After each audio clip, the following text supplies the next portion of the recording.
Episode ke-13 dengan judul Dwi Rupa Janma.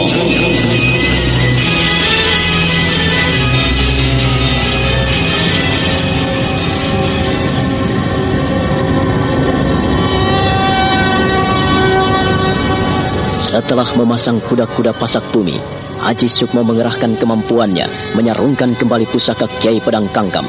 Tubuhnya bersimbah peluh dan pusaka Kiai Pedang Kangkam pun menyatu dalam dirinya. Suasana di sekelilingnya turut bergetar hebat, seolah-olah angin pun menyapu di sekelilingnya hingga dedaunan banyak yang berhamburan ke tanah.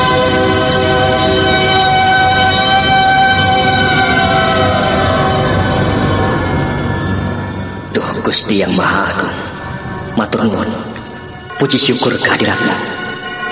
Duh Gusti, niat ingsun nunggil ingkang wonten.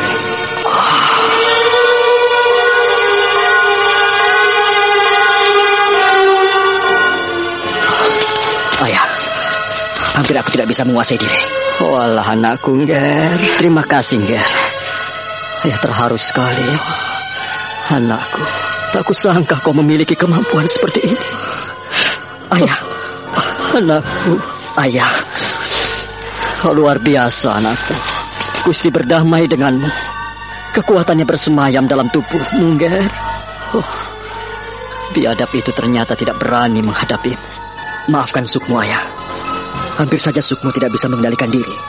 Kalau saja ayah tidak menahan saya, nafsu amarah akan menguasai diri saya. Dan tentu saja orang itu telah hancur lebur. Ayah bangga memilikimu, Sukmo.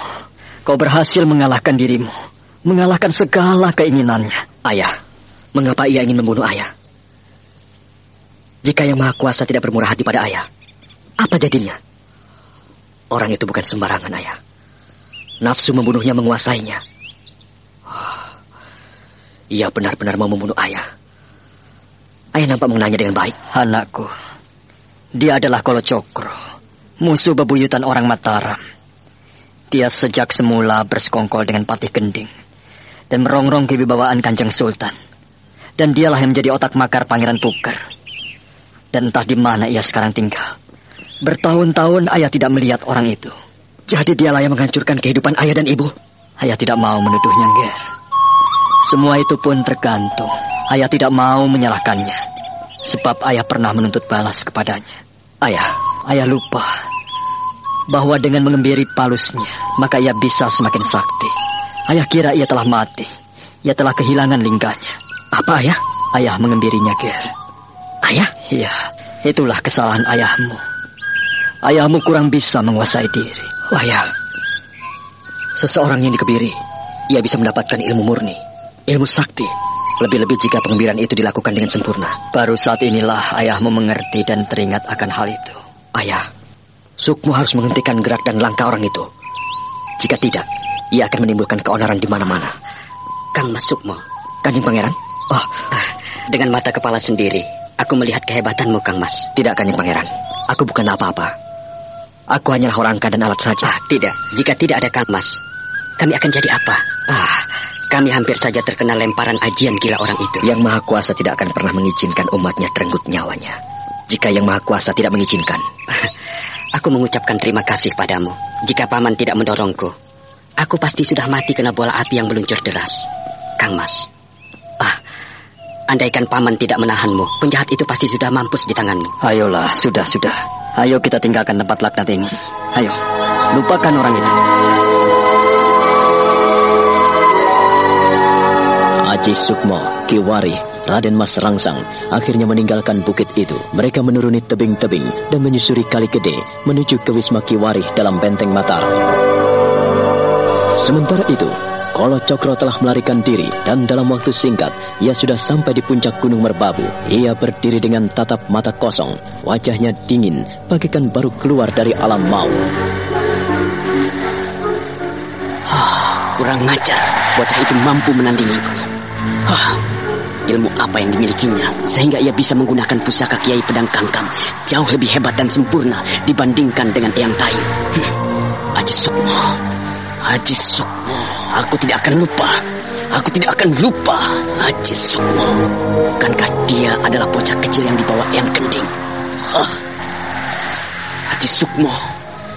Bocah kecil itu telah tumbuh menjadi pemuda yang gagah. Ia telah menjadi pendekar pilih tanding. Eyang Gending dalam hal ini tidak salah. Pantas ia memperjuangkan bocah itu mati-matian. Eyang Gending mampu melihat sesuatu jauh sebelum semuanya terjadi. Sayang ia terlalu gegabah saat menghadapi Pangeran Mangkubumi. Oh, Ki Ageng Kembang Jayakusumo, aku kalah. Aku belum mampu melakukan apa-apa. Telah kuobrak-abrik kediaman Eyang Tayu, tetapi orang itu tidak ada. Dan aku ingin membunuh Kiwari. Ada duri yang menusuk ulu hatiku.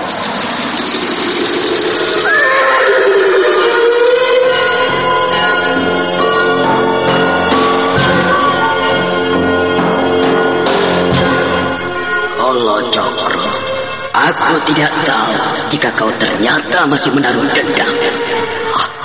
Kalau Cokro, aku tidak ingin melihatmu gegabah.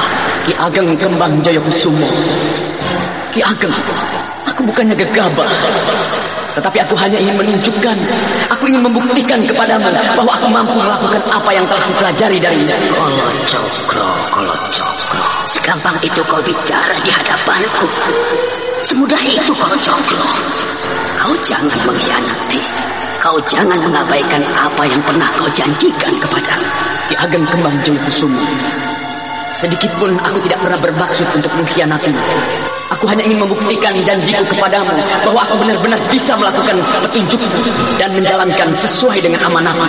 Bukankah kau mengizinkan seseorang melampiaskan dendamnya apabila ia benar-benar mempertahankan dirinya seperti engkau mempertahankan hakikatmu di hadapan saudara kembarmu? Kalau Cokro, pintar sekali kau memutar balikkan semuanya itu.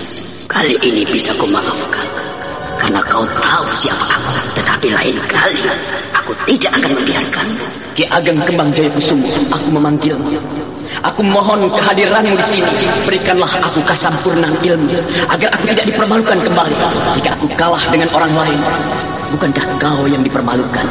Kalau aku sudah terlanjur dipermalukan, tidak kupikirkan tentang harga diri. Tetapi bagaimana dengan kau adalah titisan dewa? Bagaimana mungkin bisa kalah dengan manusia biasa seperti Eyang Tayu? Jangan menyamakan diriku dengan orang lain kalau Cokro. Aku hanya ingin bukti bahwa apa yang pernah Ki Ageng sampaikan juga bisa kualami di sini. Aku telah menggunakan Cokro Geni Sampurno, tapi mengapa aku masih kalah? Apakah aku harus sepertimu yang selalu kalah dengan pesaingku? Aku tidak pernah kalah dengan siapapun. Jika aku tidak keluar sebagai pemenang dalam pertarungan, bukannya aku kalah, tetapi aku mengalah. Seperti halnya mempertaruhkan gadis jin itu. Kalau Cokro terhenyak. Ia terkejut sekali karena tiba-tiba ia merasakan sambaran panas bagaikan angin badai. Sambaran angin yang maha dahsyat itu hampir menyambar tubuhnya dan ia melompat ke kiri. Maka rerumputan yang diinjak pun terbang ke angkasa hingga menjadi serbuk tanah. Ki Ageng, aku mohon hentikan semua ini. Hentikan, Ki Ageng. Aku tidak akan pernah memaafkan muridku yang kurang ajar dan tidak mau menghormati tata krama. Ki Ageng, dengarkan aku, Ki Ageng. Aku tidak bermaksud melecehkanmu, Ki Ageng. Ki Ageng, untuk apa aku mendengarkan kata-katamu apabila kau tidak menuruti nasihatku? Berhari-hari aku mencari Ki Tayu. Kini ia tidak ada. Entah kemana. Dan kini aku sudah tahu siapa yang melakukan tindakan keji terhadap hingga aku cacat seumur hidup. Kalau Cokro, sudah aku katakan kepadamu bahwa cacatmu bukanlah cacat kami. Tetapi kau ingat, semua itu demi kesempurnaan ilmu. Apabila kau menyalahgunakan ilmu, kau tidak akan mampu mencederai orang lain. Kalau Cokro, ingat, kemampuanmu bukanlah untuk ukuran orang-orang kecil, tetapi kau harus menghadapi orang-orang yang lebih dikdaya dari dirimu. Ki Ageng, tidakkah kau merelakan aku membalas dendam pada orang-orang yang berlaku keji terhadap kau? Kalau Cokro, kau lelaki tetapi tidak memiliki sifat jantan. Kau pengecut. Ki Ageng, mengapa kau bilang aku seperti itu? Aku tidak pengecut, tetapi aku ingin menunjukkan, aku ingin membalaskan sakit hatiku pada Kiwari. Kalau Cokro, Kiwari bukanlah musuhmu. Kau tidak malu melawan seorang lemah seperti Kiwari? Memalukan sekali. Kembang Jayakusumo tidak ingin punya murid pengecut seperti kau. Ki Ageng, kalau bukan dia, siapa lagi? Kalau Cokro, kau benar-benar telah membutakan mata hatimu. Kau tidak tahu siapa orang terdekat dengan Eyang Tayu. Kau benar-benar bodoh. Kau benar-benar goblok. Ki Ageng, aku tidak mengerti apa yang kau maksudkan. carilah musuh yang seimbang dengan ilmu yang pernah kuturunkan kepadamu. Untuk apa melawan orang-orang lemah?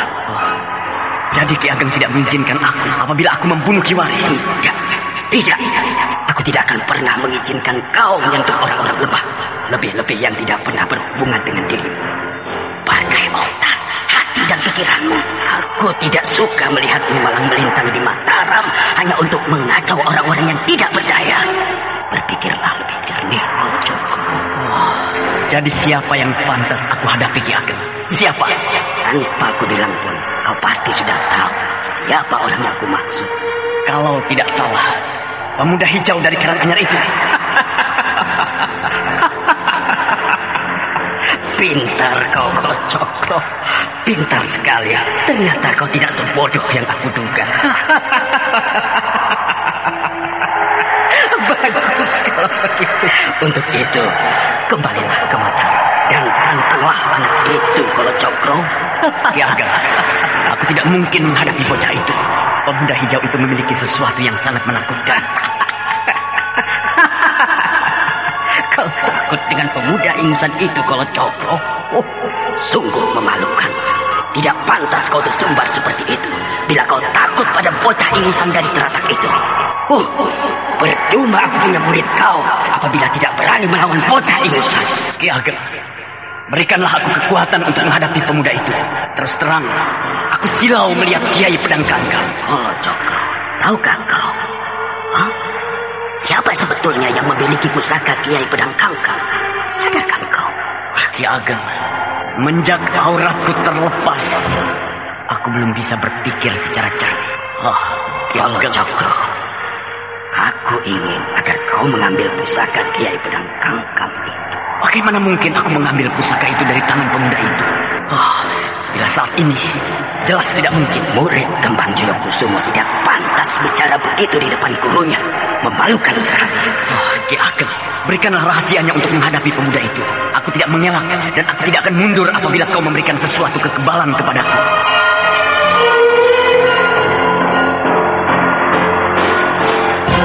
Bagaimana mungkin kau bisa memiliki kekebalan apabila kau masih memiliki sifat pengecut seperti itu, Kolo Cokro? Dan aku paling muak melihat murid-muridku yang pengecut.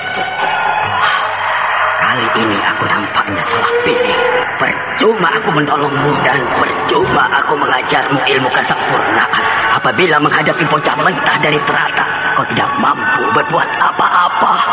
Ki Ageng, tolonglah aku. Jikalau kau menghendaki pusaka Kiai Pedang Kangkam itu beralih ke tanganmu, tentu saja kau mengetahui bagaimana mencari kelemahan pemilik pedang itu. Kolo Cokro, aku merestui kau mengambil pusaka itu dari tangan Aji Sukmo. Tetapi pemuda itu tidak pernah mencuri pusaka. Ia memang berhak memiliki pusaka Kiai Pedang Kangkam. Tetapi kau harus ingat, semua itu didapatkan dengan perjuangan keras. Ia tidak pernah mencuri. Ia tidak pernah berdusta dan ia pemberani. Ia tidak pengecut sepertimu. Ki Ageng, kau terus mengolok-olokku. Baik, aku berjanji Ki Ageng untuk merebut pusaka Kiai Pedang Kangkam itu dari tangan Aji Sukmo.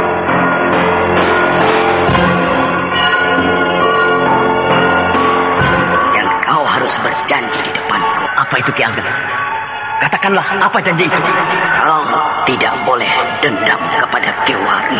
Ki Ageng, kau tahu apa yang aku lakukan? Dendam akibat dari perbuatanmu yang terkutuk. Ki Ageng, kau harus menembus kesetiaan dengan harga diri, bahkan dengan auratmu. Kau tidak menghargai orang lain, sehingga kau pun tidak pernah dihargai. Kau harus memegang sumpah dan janji di depanku. Ki Ageng, sekarang ulurkan tanganmu, taruh di atas batu di dekatmu.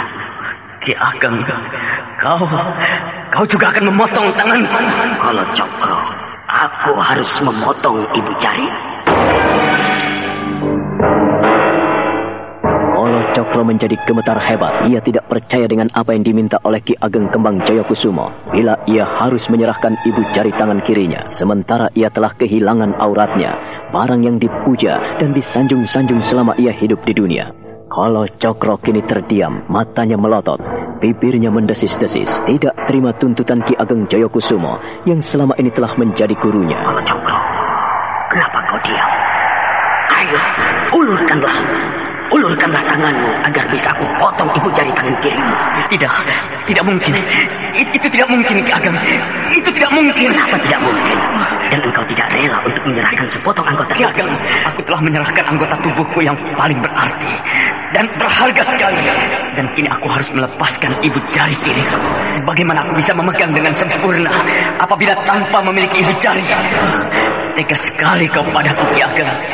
Tega sekali kau menyiksaku. Kolo Cokro, pandanglah kemari. Ki Ageng, kau benar-benar tega kepadaku. Kau benar-benar tega kepadaku, Ki Ageng. Sungguh, aku tidak rela melepaskan ibu jari kiriku. Aku tidak rela. Bagaimana kau memiliki yang lebih hebat apabila tidak mau berkorban, Kolo Cokro? Kau benar-benar picik dan pengecut. Hatimu sempit dan pikiranmu bertumpul. Kau semena-mena sekali kepadaku. Kolo Cokro, kau telah memiliki ajian Cokro Geni yang sempurna. Dan kau semakin picik. Sedikit pun berkorban kau tidak mau. Bagaimana kau bisa menjadi orang yang sempurna? Ilmumu tidak akan pernah sempurna apabila kau tidak pernah mau berkorban, Kolo Cokro. Apa maumu? Ki Ageng. Kolo Cokro makin gemetar hebat saat Ki Ageng Kembang Jayakusumo mencabut pedang. Pedang itu berkilat-kilat, menyinarkan sinar ketakutan. Kolo Cokro menyembunyikan kedua tangannya di balik kainnya yang compang-camping, sementara Ki Ageng Kembang Jayakusumo melangkah mendekatinya. Kolo Cokro mundur beberapa tindak, tetapi setelah 3 kali melangkah, ia tidak mampu bergerak dari tempatnya. Ki Ageng Kembang Jayakusumo melangkah dengan seringai, sinis, dan mengerikan sekali.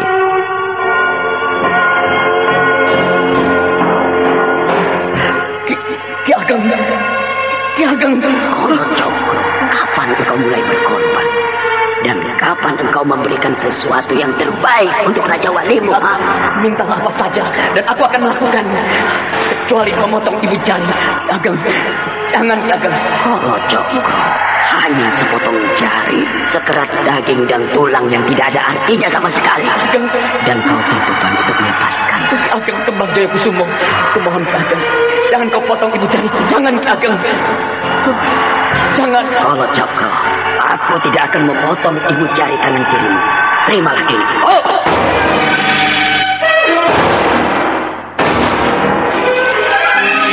Dengan cekatan, Kolo Cokro menangkap pedang dari tangan Kembang Jayakusumo. Pedang yang bermata berpijar-pijar menakutkan itu kini berada di tangan kanan Kolo Cokro. Ya Ageng, apa maumu? Aku sungguh tidak mengerti. Jangan bodoh, Kolo Cokro. Kau tidak mau menyerahkan ibu jari tangan kirimu. Untuk itu, aku tidak mungkin merelakan dan meluruskan permintaanmu. Ya Ageng, benar. Aku mau melakukan apa saja asal tidak kau potong ibu jari tangan kiri. Ya, langit dan bumi mendengarkan permintaanmu, Kolo Cokro. Kalau aku tidak akan memotong ibu jari tangan kiri, dan saat ini langit dan bumi pun bersaksi tentang permohonanmu itu. Sekarang aku minta dan dengarkan baik-baik. Angkatlah pedangmu ke langit. Dan sekarang ulurkan tangan kirimu dan letakkan di atas batu. Bersujudlah kau. Ya Ageng. Sekarang potonglah sendiri jari.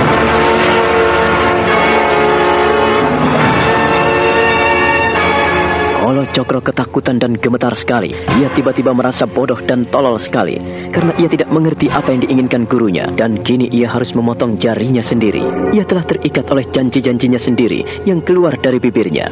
Kini ia memandang Ki Ageng Kembang Jayakusumo dengan gemetaran hebat sambil memegang pusaka yang ada di tangan kanannya yang berkilat-kilat, berpijar-pijar, dan kini ia tidak mampu melakukan apa-apa selain mengikuti petunjuk Ki Ageng Kembang Jayakusumo.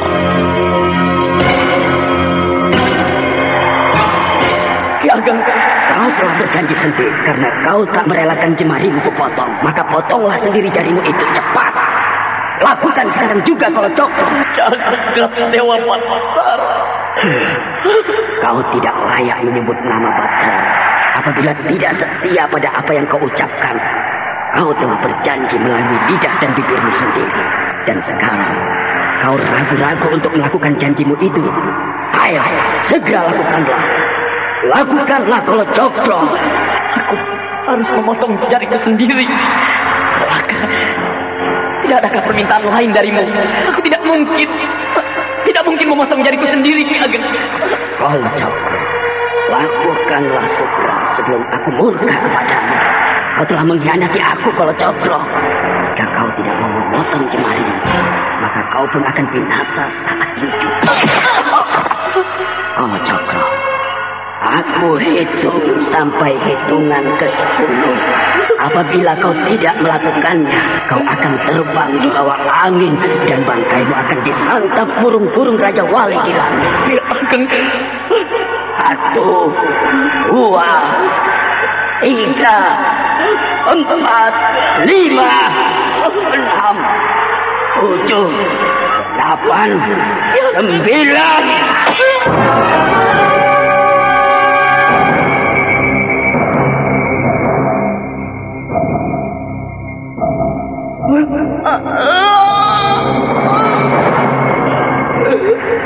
Bagus.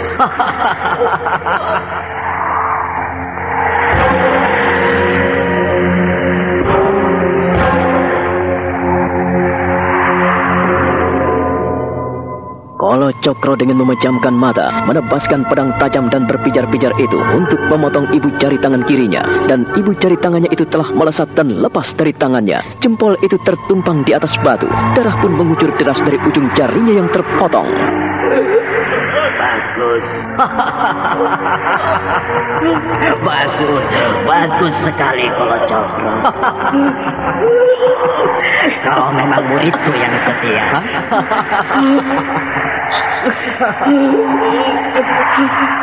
Berhentilah mengeluh, Kolo Cokro. Ki Ageng. Iya, dan berhentilah mengeluh, Kolo Cokro. Untuk mengobati sakitmu, telanlah ibu jarimu yang terjatuh. Aku harus menelan ibu jariku sendiri. Ageng, apa pula permintaanmu ini? Kau cepat lakukan dan jangan membantah. Kau siksa aku seperti ini. Aku harus menelan ibu jariku sendiri.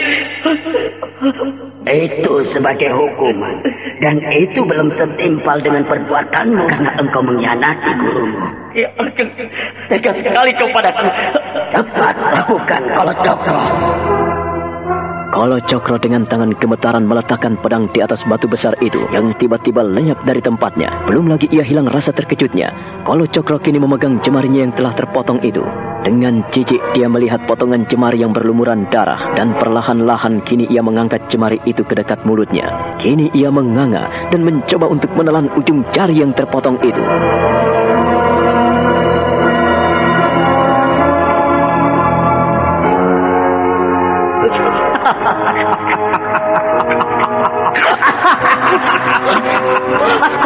Bagus. Diam.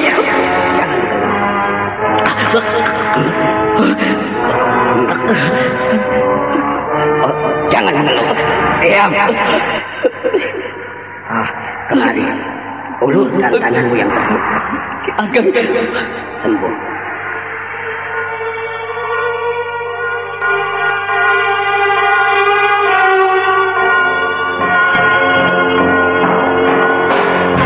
Kolo Cokro terkejut sekali saat Ki Ageng Kembang Jayakusuma mengatakan sembuh. Maka pada saat itu pula, sekonyong-konyong jemarinya pun kering. Sembuh dan sembuh sama sekali. Bekas potongan itu tidak nampak. Dan kini yang kelihatan hanya tangan licin. Bekas potongan, tapi tanpa jemari lagi. Berjalanlah dengan hati dan pikiran. Dan jangan hanya melangkah dengan kakimu, Kolo Cokro. Janganlah menjadi orang tolol di sepanjang hidupmu.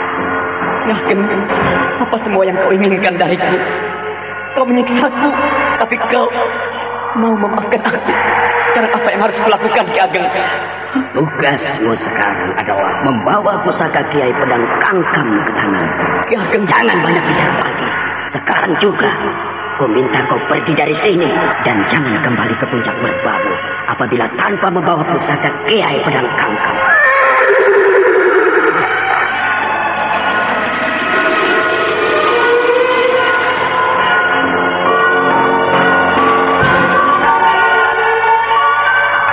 Kolo Kolo Cokro benar-benar tidak tahu apa yang diinginkan gurunya, karena setelah menyampaikan amanatnya, maka Ki Ageng Kembang Jayakusumo lenyap dari hadapan Kolo Cokro mengendarai kuda sembrani tunggangan setianya.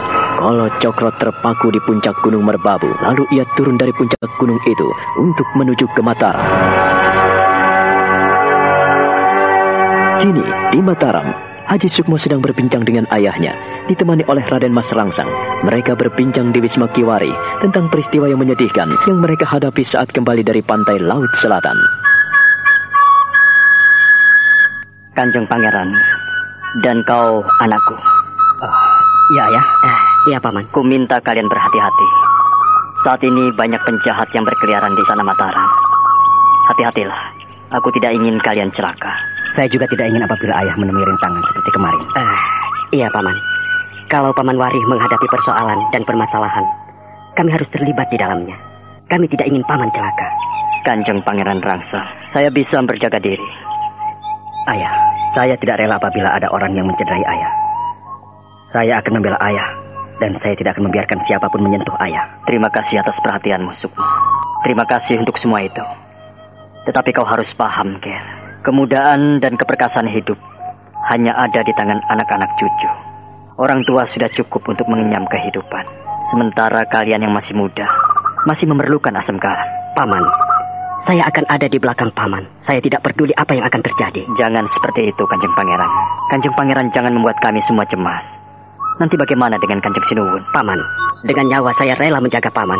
Saya tidak akan membiarkan Paman Warih celaka di tangan penjahat. Ki Warih terperanjat mendengar keputusan Raden Mas Rangsang yang bersemangat dan berapi-api. Tidak mundur dari apa yang telah diucapkan. Ki Warih benar-benar terharu mendengar pernyataan pemuda itu. Kini ia mengulurkan tangan dan memegang tangan Pangeran Rangsang dengan mata berkaca-kaca. Terima kasih atas kesediaan Kanjeng Pangeran untuk menemani saya. Demikian pula padamu, anakku. Aku berterima kasih atas segala perhatianmu pada bapakmu ini. Paman, aku tidak akan membiarkan siapapun yang ingin mencelakakan Paman, seperti orang biadab yang mengintai kedatangan kita pulang dari pantai Laut Kidul. Siapapun orangnya yang memusuhi Ki Warih, dia harus menghadapi Aji Sukmo. Aku tidak akan membiarkan Ayah dihina dan diajak orang-orang asing. Aku yang akan maju, Ayah. Terima kasih, anakku. Tapi sekarang aku tak ingin melibatkan kalian.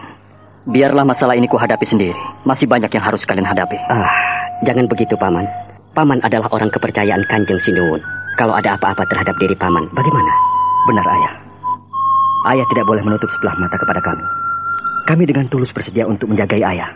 Terima kasih, Kanjeng Pangeran. Terima kasih, anakku. Semoga keinginan baik kalian didengarkan Yang Murpeng Dumadi. Tentu, Ayah. Tak ada niat yang suci tidak didengarkan Yang Maha Kuasa. Paman, pokoknya kalau ada apa-apa, kami yang akan maju. Ki Warih benar-benar bangga hidup berdekatan dengan kedua pemuda itu. Entah kenapa, hatinya terasa damai dan hidupnya terasa tentram. Janji setia kedua anak muda itu benar-benar menggetarkan jiwanya.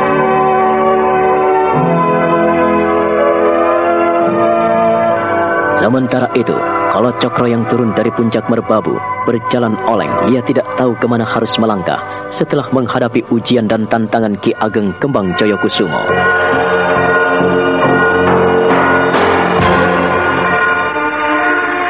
Aku benar-benar tidak mengerti apa yang kau inginkan, Ki Ageng. Setelah kau hina dan kau ejek aku, kau sembuhkan luka-lukaku. Kemudian setelah aku kalah dengan bocah hijau itu, kau pun permalukan aku dengan memotong ibu jari tangan kiriku. Namun setelah aku sadar dari kesalahanku, kau menyembuhkan dengan segera. Apa pula yang kau inginkan, Ki Ageng? Kolo Cokro, jika kau melangkah, janganlah tanggung-tanggung. Jangan sampai kau mengecewakan aku. Kau mengkhianati sebuah ajaran-ajaranku untuk kepentingan dirimu sendiri. Dan aku tidak suka itu. Aku telah mengamalkan ilmu dan kenikjayaan yang diberikan kepadaku. Tetapi kenapa aku dibilang mengkhianatinya? Sungguh aneh orang itu. Aku tidak mengerti. Dia datang dan pergi secara gaib. Hingga pesan dan nasihatnya pun tampak raib pula. Kolo Cokro, apabila kau ingin menyempurnakan ilmu, kau harus melupakan kepentingan ragawi. Sucikan batin. Ki Ageng Kembang Jayakusumo, aku menginginkan tunggangan istimewa seperti tungganganmu, yaitu Edi Jaran Sembrani. Tapi kau pernah menunjukkan padaku para penghuni istana maut itu. Kau menawarkan kepadaku seekor Raja Wali Api.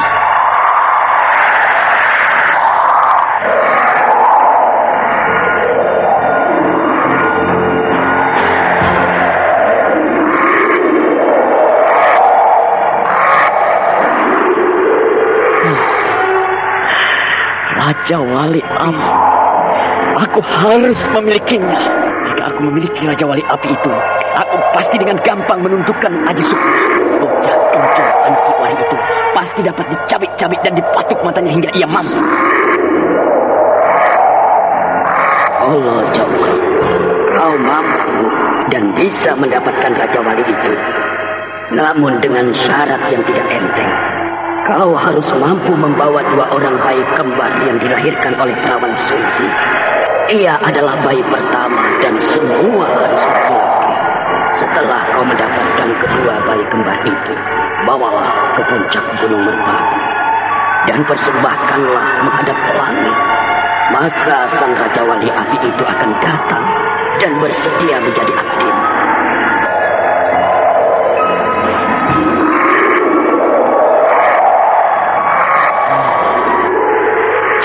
Atau lambat, aku harus mendapatkannya. Ya, Raja Wali Api, kelak kau akan menjadi tungganganku yang sempurna. Aku akan mencari tumbal untuk kupersembahkan kepadamu. Ki Ageng Kembang Jayakusumo, aku tidak akan mengingkari janji. Aku akan berjalan dan mengembara mencari sepasang bayi kembar itu. Kolo Cokro terus berjalan menuruni tebing terjal, lereng-lereng Gunung Merbabu. Ia mengembara kemana-mana untuk mencari sepasang bayi kembar yang dilahirkan oleh perempuan yang pertama kali melahirkan. Dia terus berjalan bagaikan seorang gembel yang tidak memikirkan rupanya lagi.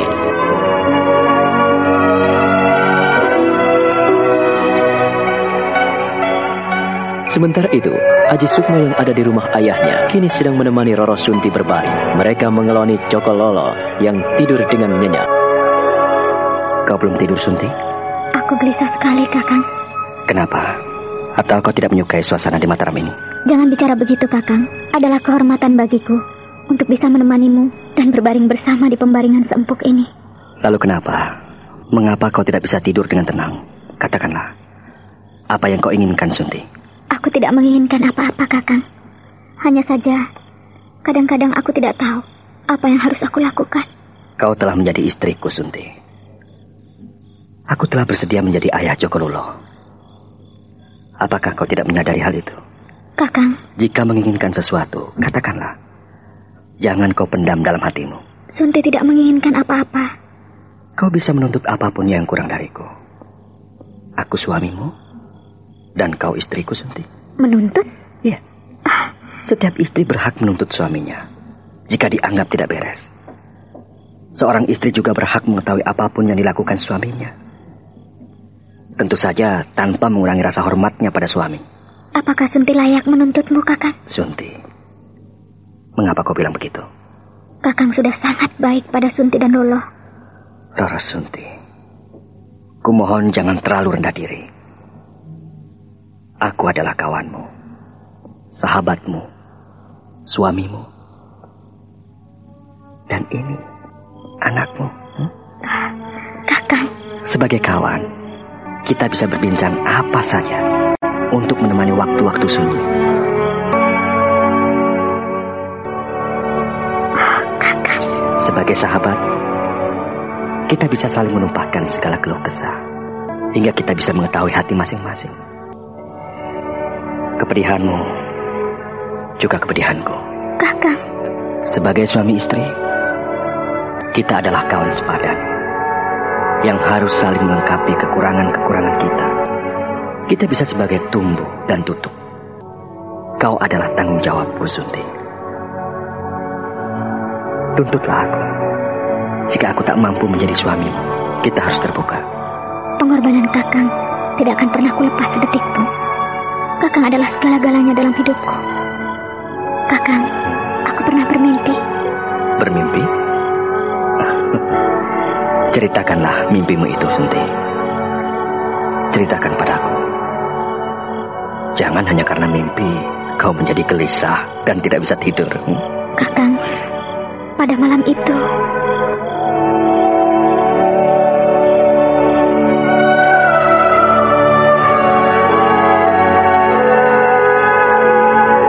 Sunti tidak segera melanjutkan kisahnya. Matanya mengerjap-ngerjap memandang langit-langit kamar. Lalu ia menoleh pada Aji Sukma yang tidur di seberang bayinya. Wajahnya nampak sendu diterpa semburat wajah Dian yang terletak di sudut ruangan atas meja. Cahaya Dian itu nampak temaram kemerahan, membuat wajah perempuan itu makin sendu. Aji Sukmo tersentuh menyaksikan semua itu, dan dengan hati berdebar, ia menantikan kisah perempuan yang kini telah menjadi istrinya itu. Ayolah, jangan ragu-ragu kau ceritakan mimpimu itu.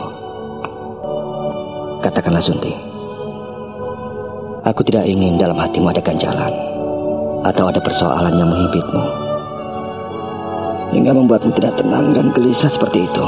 Kakang tidak marah? Kapan aku marah padamu, Sunti? Marah hanya bisa meremukkan tulang dan membuat hidup kita tidak tentram. Ayo, ceritakanlah. Aku akan mendengar ceritamu. Kakang tidak akan mentertawakan aku? Tak ada yang pantas untuk ditertawakan, kecuali cerita yang lucu. Kakang, mimpiku itu sungguh aneh. Aku belum mengerti sepenuhnya mengapa pada malam itu sepertinya aku mengembara. Mengembara? Iya, Kakang. Kau mengenal di mana tempat kau mengembara itu? Itulah yang membuatku bertanya-tanya, Kakang. Aku belum mengetahui di mana tempat aku sampai. Lalu, apa yang kau temukan di sana, Sunti? Alam yang aneh, Kakang. Alam yang asing dan sunyi. Tetapi alam itu indah sekali. Sunti belum pernah melihat sebelumnya. Tidak ada tempat yang lebih indah dari yang kulihat saat ini. Tapi mengapa tidak bisa menikmati matahari? Tidak bisa menikmati bintang gemintang atau rembulan? Di manakah aku ini? Sekalipun tidak ada cahaya matahari, tidak ada bulan dan bintang, namun suasana tetap terang dan nyaman di mataku. Cahaya gemerlap warna-warna. Sungguh aneh. Aku tidak mengerti di mana aku berada kini. Kesuma, anakku, seharusnya kau tidak berada di sini. Temuilah suamimu dan jalani hidup yang telah kami rintis bersama ibu. Siapakah engkau? Aku tidak mengenalmu. Kau bukan ayahku. Kesuma, anakku. Namaku bukan Kesuma. Aku Roro Sunti. Kau bukan ayahku. Dan aku bukan anakmu. Kalau aku mempunyai ayah sepertimu, tentu hidupku tidak menderita seperti ini. Kau tidak akan pernah menderita, anakku. Kesuma, perhatikan baik-baik siapa. Ini aku, ayahmu. Ini aku, Ramamu. Tidak, aku tidak mengenalmu. Kau bukan ayahku, dan aku bukan anakmu. Namaku Roro Sunti. Aku bukan Kesuma. Siapa itu Kesuma? Dan siapa dirimu? Kesuma, anakku, mengapa kau tidak mengenali ayahmu dengan baik? Ini aku, Ramamu. Aku, Joyo Kusuma. Ini aku, Ramamu. Dan kau adalah Dewi Kesuma, anak. Tidak, aku bukan Dewi Kesuma. Ini aku, Roro Sunti. Aku tidak mengenalmu. Joyo Kusuma, jangan dekati aku. Kesuma, anak, lihatlah baik-baik kemari. Ini aku, Ramamu, Joyo Kesuma. Dan lihatlah siapa yang datang dari sana.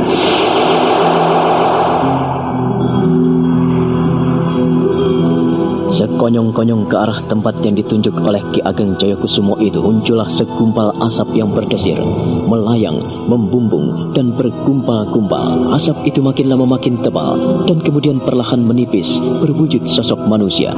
Dan muncullah dari dalam gumpalan asap itu seorang dewi cantik jelita yang tersenyum lembut sambil mengembangkan kedua tangan ke arah Roro Sunti. Anakku Kesuma, mengapa kau memandangku seperti melihat orang asing? Siapakah kau? Siapakah kalian? Aku tidak mengenal kalian. Kau tidak boleh bersikap seperti itu, anakku. Ini ibumu, Dewi Maya. Dewi Maya? Sungguh, aku tidak mengenalmu. Dan mengapa kau memanggilku dengan nama Kesuma? Aku tidak mengenalmu. Kesuma, anakku, perhatikanlah baik-baik. Ini aku, ibumu, Nduk. Mengapa kau tidak mengenali ibumu dengan baik? Tidak, bukan, kau bukan ibuku. Ibuku adalah kembang telan, bukan kau. Aku tidak mengenalmu. Kau tidak mengenalku dengan baik, anakku. Ini aku, ibumu. Tidak, kau bukan ibuku. Jangan seperti itu dengan ibumu, Ger. Itu ibumu dan ini ramamu. Perhatikanlah baik-baik. Tidak, aku benar-benar tidak mengenal kalian. Kau bukan bapakku, dan kau juga bukan ibuku. Ayahku adalah Ki Srenggir, dan ibuku adalah Kembang Perut. Aku sungguh tidak mengenal kalian. Janganlah membuat aku bingung, janganlah membuat aku ketakutan. Kau tidak perlu takut dengan ibumu sendiri, juga tidak perlu takut dengan ayahmu. Benar, Ger. Kau tidak perlu takut pada ibumu sendiri. Kau tak perlu takut pada ramamu. Tak perlu takut pada orang tua. Ayolah, mari kita menikmati keindahan taman ini. Dan setelah kau lelah, kami akan mengajakmu ke istana. Ayolah, mari anakku. Tidak, tidak, tidak. Rara Sunti, kau dibawa ke istana mereka? Tidak, Kakak. Aku tidak mau karena aku menolak mereka dan buru-buru aku terjaga dari mimpi itu. Mimpimu itu penuh makna, Rara Sunti. Ya, memang aneh. Tapi kenapa, Kakak? Kau dipanggil sebagai Dewi Kesuma. Iya, Kakak. Aku dipanggil sebagai Dewi Kesuma. Lalu, bagaimana seandainya aku memanggilmu demikian? Tidak, Kakak. Tidak. Namaku Rara Sunti. Aku tidak mau diganti dengan apapun namaku. Baiklah, Rara Sunti. Iya, Kakak. Kau masih ingat kisah tentang Kiai Pedang Kangkang? Kakak? Rara Sunti tersentak. Tiba-tiba ia teringat akan kisah masa silam kekasih hatinya tentang pusaka Kiai Pedang Kangkam dan pusaka Nyai Sampur Jalasudra. Ia terbelalak lebar-lebar, bahkan ia pun akan bangkit dan memandang Aji Sukma lekat-lekat. Nah, bagaimana kisah selanjutnya? Saudara pendengar, silakan menunggu seri berikutnya dalam serial Wahyu Astabrata ini. Sampai jumpa.